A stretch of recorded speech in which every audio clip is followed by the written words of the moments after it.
Well, we'll just see how well I can work with this technology. Thank you very much, Ms. Worthman. As it said in the introduction, I'm pretty passionate about sharing with our membership, particularly at the local lodge level, where do you come from? Who are you? Because a lot of times, a lot of us don't know. I count myself into that group. I got interested in the history of my lodge, Hancock 311, sitting down in the recreation room after lodge one night, looking over at the wall at a guy, and I said, boy, those two pictures look like the same guy, just about 50 years apart. And somebody, one of the old masters, came up and he said, well, yeah, that's the founding master of the lodge. That's when he was master, and that's about the time he retired from the Army. And I'm looking at him and I go, boy, that guy's kind of interesting. Because the first picture was a very dignified looking guy with a very nice goatee, very dark brown. He's in a York-Rite uniform with a York-Rite sword. And, I said, yeah, I kind of know what that looks like. And that guy looks like Mason. The other one, he's a much older gentleman. Still has a goatee, except it's pure snow white in the picture. And you can tell us. And he's much older, and he's in his general officer uniform. And I know enough military history that I look at it and I go, well, yeah, that's the turn of the 19th century, early 20th century uniform. And I go over and I stand and I look at the picture, and he's standing there. And he's got a 1903 saber, so I know that it's taken sometime after 1903. I collect swords, so it's like, yeah, I know what that sword is. Kind of get the picture of it. And I start looking at it closer, and in that uniform, he's got 5 medals. This is back in the days before they had a whole lot of rules about uniforms. You could kind of do your own thing. So here's this guy in his picture, and he's got 5 medals across the front of his chest. And there's 4 of them I got no clue. There's 2 on this side and 2 on this side. They could be anything. The one in the middle, I recognize that. That's the Medal of Honor. And I go, ooh, the founder of our lodge was awarded the Medal of Honor? Wow, and I'm trying to find somebody to tell me something about this guy. Man, this is interesting. And I don't have a clue.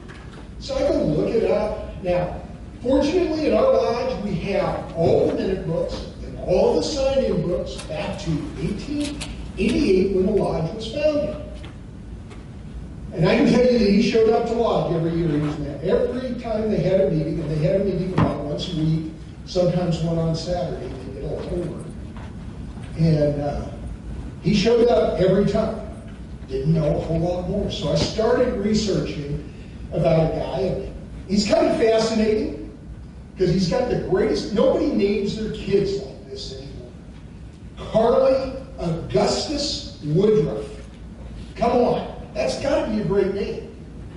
Now, and I say, well, if he's got a Medal of Honor, I know there's some military records somewhere around, and I can at least find out how he got the Medal of Honor. And so I got in and started researching who the heck was Carly Augustus Woodruff. Carly Augustus Woodruff comes from a rather distinguished but unheard of military family, the Woodruffs. Anybody in here graduate West Point? No West Point graduates here. If you had, you would have heard about the Woodruffs.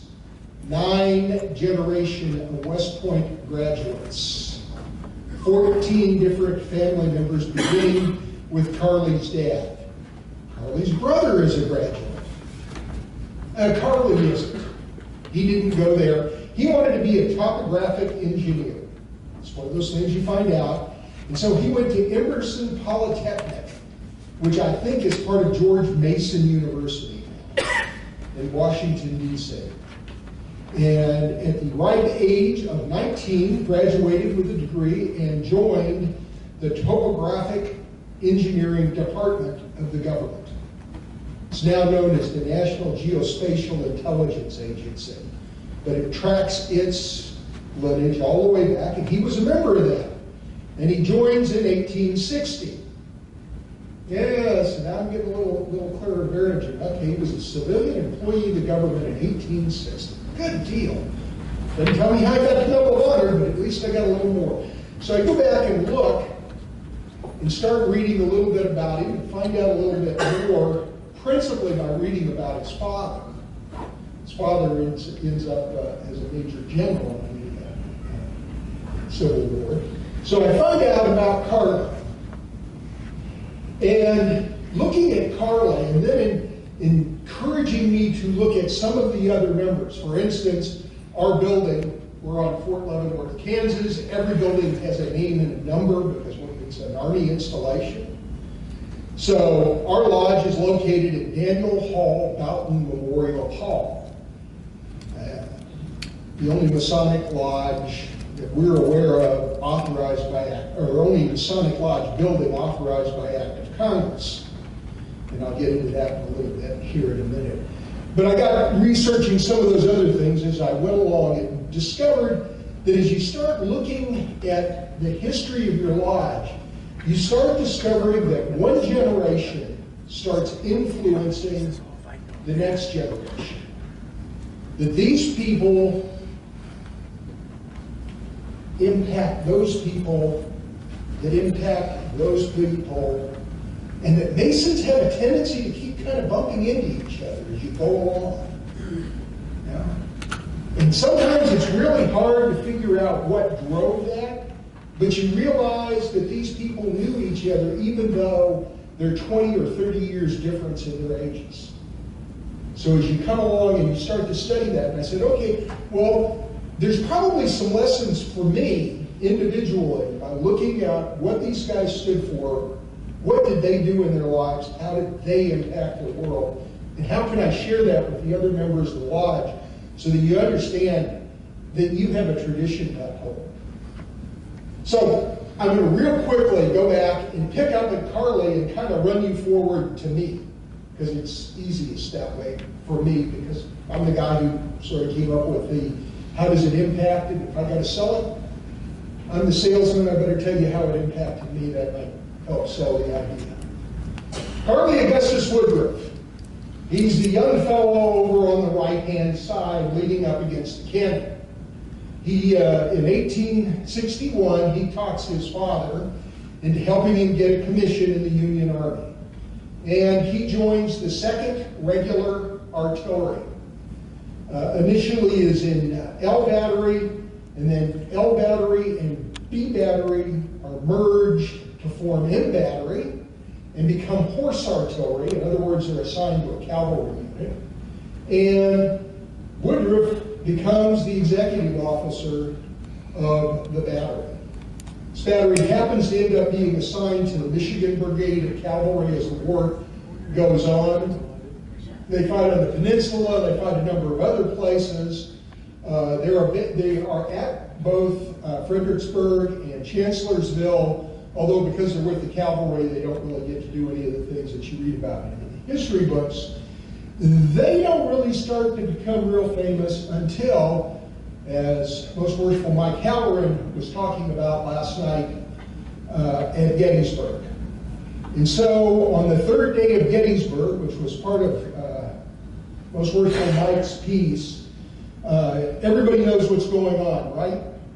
There are all these infantry guys lined up on one side, they charge all the infantry guys lined up on the other side. Where are, and there's a lot of cannon and artillery there. I'm an artilleryman, so I kind of like that. Anyway, what happens here is, well, where are the cavalry guys? Anybody know about the cavalry at Gettysburg, other than the fact that Jeb Stuart showed up late? Okay, most history or stuff, that's kind of what people know. Unless you go to Gettysburg, and then you will discover that directly on the other side of the ridge from where Pickett and Hancock are having their little falderall, there's something called the East Cavalry Battlefield. What happens is General Pleasanton sends the Michigan Cavalry Brigade to go conduct a screening. In other words, go over there and if any bad guys show up, let me know. So they're out there screening. The city of Gettysburg is actually off to your left here. They're just literally just off to the left. On the right, kind of to the southeast, that's the Union forces, and they all show up. And what happens is, around noontime, as the Confederate barrage is blowing up on the ridge, the Michigan Brigade is out there kind of running a little picket screen, and all of a sudden the entire Confederate Cavalry Corps shows up. Okay, so you've got a brigade facing 5 brigades. Not good, okay? And about the time, these guys, the Michigan Brigade belongs to a general named Pleasant. They're in his division. But the ground and everything is supposed to be the responsibility of Greg. Greg shows up. He's going, man, things are going bad. 5th Michigan's out there. They're getting routed and run off. The 7th Michigan gets in there. They get routed and run off. A couple of Pennsylvania units show up. They get routed and run off. It's just basically not a good day for the Union cavalry. And Greg shows up and he sees M Battery that's just blasting away out there trying to cover the retreat of these cavalry units. And he rides up to Lieutenant Woodruff and he goes, "Lieutenant, get these guns off the field. We don't want them captured." The official report says, in what was exceptionally colorful language, Lieutenant Woodruff informed the general commanding that he had no intention of removing the guns from the field. He had no authority to remove the guns from the field, and if he did that, the cavalry would be destroyed. Therefore, he was not going to remove the guns from the field. The battle comes on. Eventually, Jeb Stuart decides he's not going to be able to accomplish his mission of attacking the rear of the Union line and rides off. And Mr. Woodruff gets a reputation for being not very polite to general officers. Okay, he actually gets brevetted to captain. They give him a promotion for being rude. I wish that had happened in my career. I got a lot of careers. The Gettysburg campaign, by the way, goes on for another 21 days. The Michigan Brigade is part of the last engagement. And this engagement is at Newby's Crossing. The Michigan Brigade is in charge, is leading the entire, as Pleasanton's division. General Meade's trying to bring on the last, he's trying to bring on Gettysburg too. So he sends the Pleasanton's cavalry division under the command of a rather flamboyant guy who used to command the Michigan Brigade at Gettysburg, George Custer. And Custer shows up, and he's supposed to stop elements of the 3rd Confederate Corps as they move through Newby's Cross. And he shows up, he deploys the 5th Cavalry out there, and he puts the 7th Cavalry behind them, and he puts M Battery in there, and the 3rd Corps shows up, as does the 1st Corps, as does some elements of the 2nd Corps.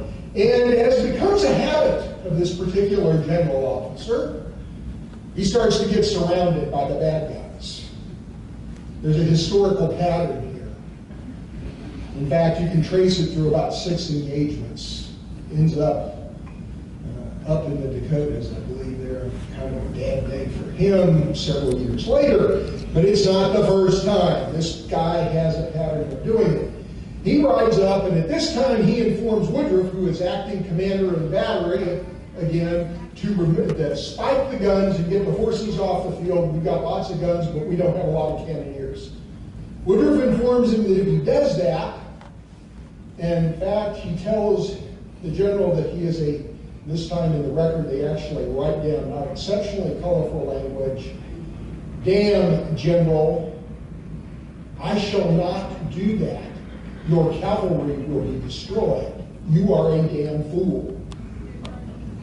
Again, rather colorful language, generally would get you in trouble. However, he's able to develop a leapfrogging person and is able to save most of the 5th and 7th Michigan Cavalry.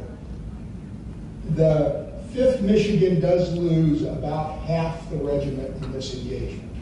So it's not a good day for the 5th Cavalry. Woodruff goes on. It's he's still not quite 21, so he can't quite become a Mason yet. He goes on throughout the war at Trevor Station. He's breveted for bravery. He's breveted to lieutenant colonel by the end of the war. The war gets over, and he promptly becomes a lieutenant again, and is assigned to the 2nd, and then spends a lot of the interwar years doing reconstruction duty in Texas. In fact, in 1868, he joins the Reno, Texas Masonic Lodge and becomes a very active Mason. Okay?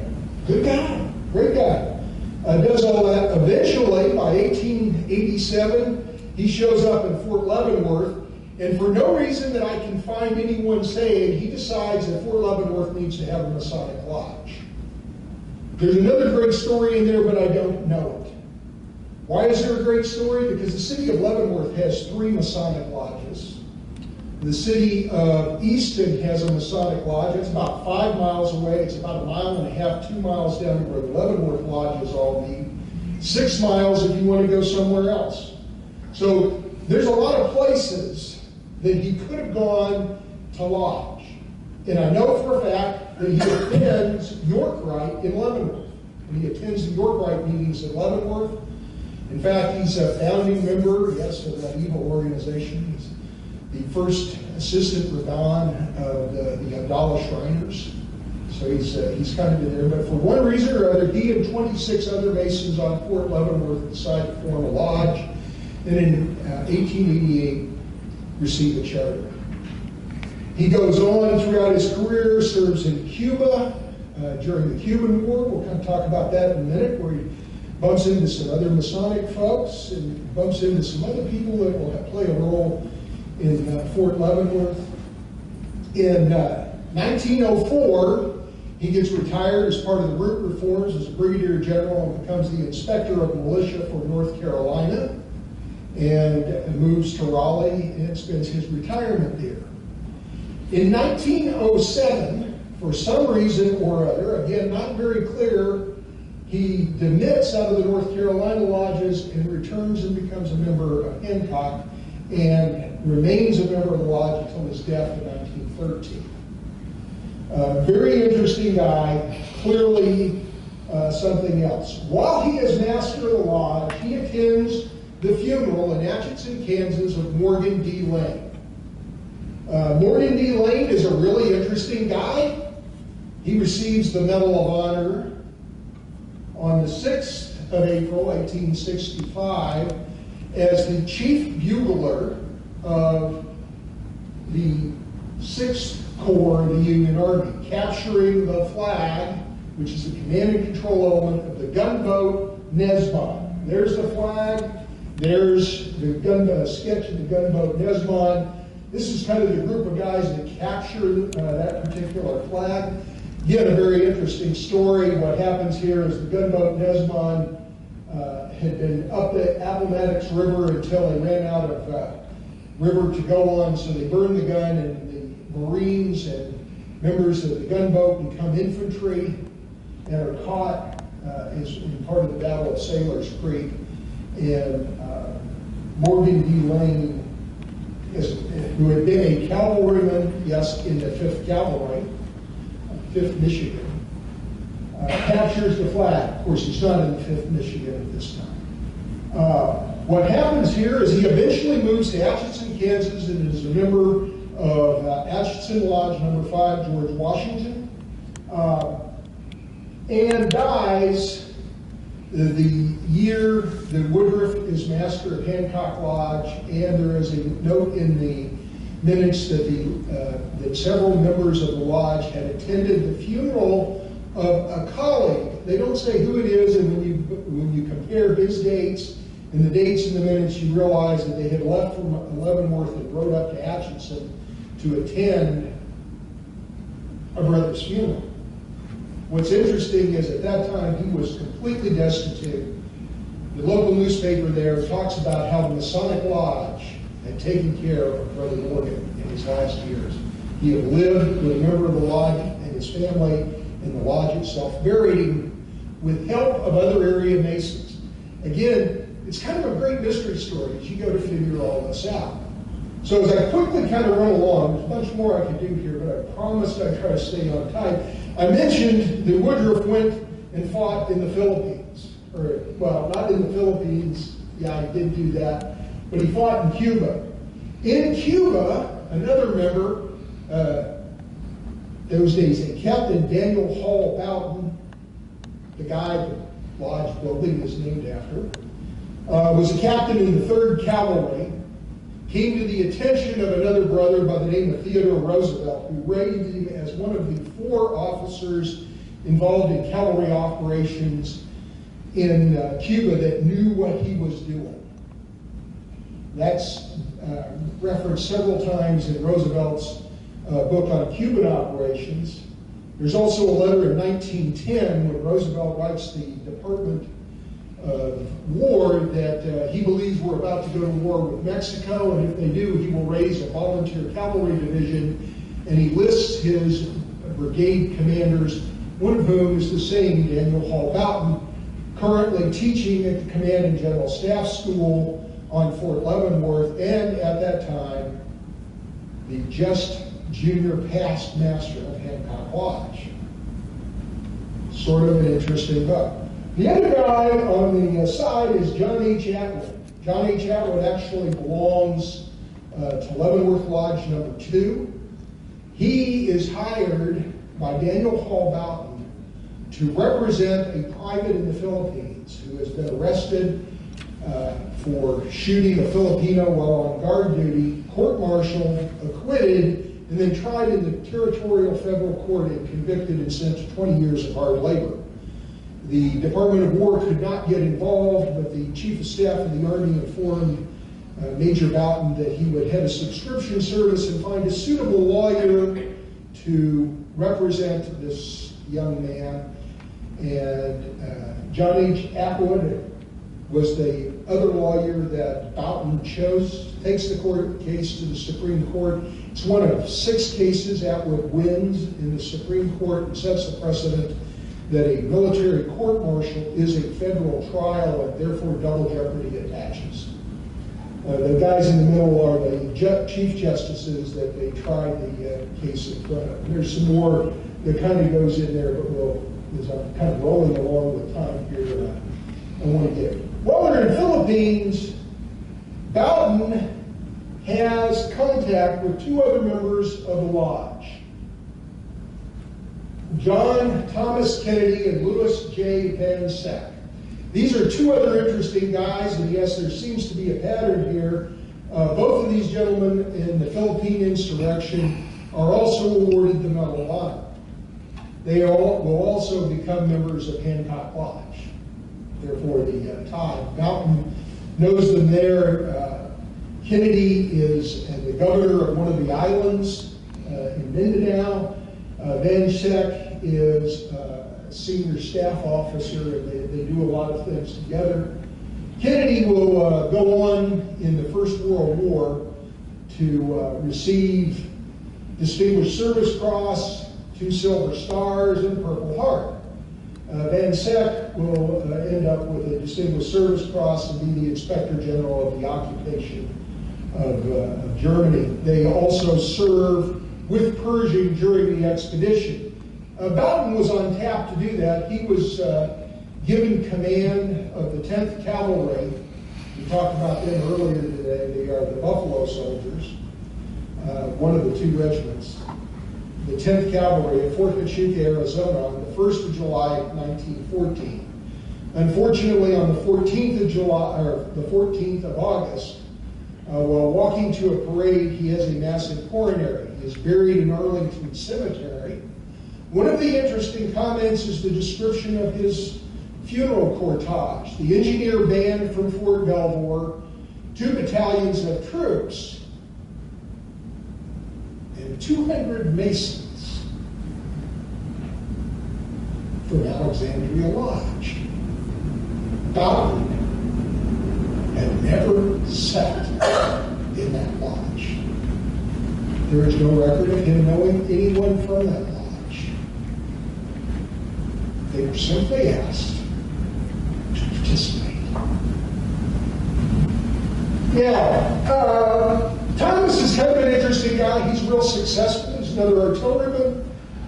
During World War II, he commands Fort Bragg, is really known for his integration efforts, both integration of races and integration of sexes, because Fort Bragg was the second largest training unit and trained a lot of people. He was put in there directly by George C. Marshall. Van Seck is a little less lucky. He is medically retired in 1934, goes back to the Philippines, and unfortunately in 1943, he is interned by the Japanese. Not a good thing to be a Medal of Honor when you get interned. I was able to talk to some of the people who actually were interned with him. Quite an interesting fellow. He was a good friend of Douglas MacArthur. There's also an interesting tie. The other regimental commander, when Woodruff was there, was some guy named Arthur MacArthur. Arthur MacArthur, by the way, attended Lodge with Leavenworth No. 10 when he was assigned as a commander. That may be part of the reason why Woodruff didn't have him. Why does this become interesting to me? Well, because when Van Seck died, my father was the first sergeant of the hospital he died in. Now, my father never talked about it, he didn't know it, he didn't do a bunch of those things, but there is kind of a tie in there that came in. That's my father's picture when he was master of his lodge. Finally, also interned with Colonel Van Seck was Harold K. Johnson. Anybody know who Harold K. Johnson is?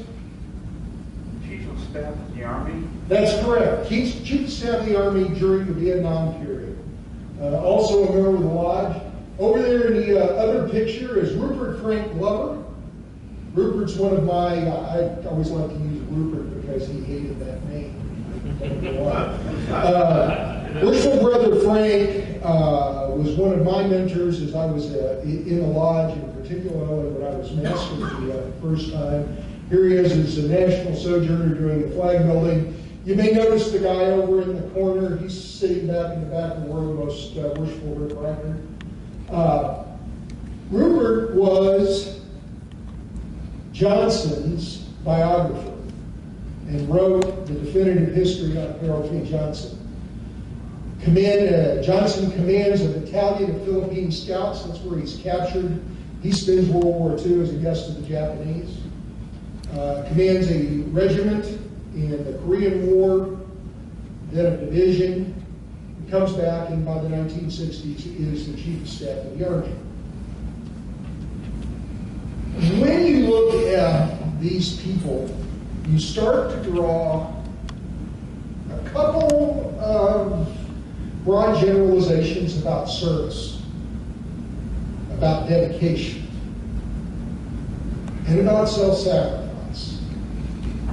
All of things I think are really good for discussions in your lodge when you're talking particularly to your new members, but sometimes even to your old members, when you talk about those who have gone before them. Every lodge has those members. In our area, as I said, you can go to Atchison and there's members in Atchison. You can go to Leavenworth and there are a number of members in Leavenworth. And yeah, we probably got an inordinate number in Hancock, but that's kind of because of the nature of the population of our members. A quick overview, because I promised Most Worshipful Darren that I would stay close to his timeline. Close, that's kind of where I am, is close. I really would encourage everyone in this day and age to take a look. Look around the lodge. One of the most interesting discussions I have ever had Masonically was with a member of Delaware Lodge, and he was talking about some of the people who were the old graybeards when he was a young pup. And he was sitting there and he was talking to me, and he said, well, you like history, let me tell you about some of these guys. And I'm going, I need to know either you want me to remember this, I'm going to come back and get you, and we're going to have to do this again. There are lots of those stories. There are lots of those people that are out there. Everybody's got them. Just need to capture it. Sit down. Write it up. It doesn't have to be pretty. But it makes some really good people. You might be surprised who you have. Every time I kick over a rock, I find another Morgan D. Lane, Sergeant, Singapore. By the way, he's the first member of the Army Singapore to ever receive the Medal of Honor. Who's buried in Natchez, Kansas. My brother's on his lodge. Thank you.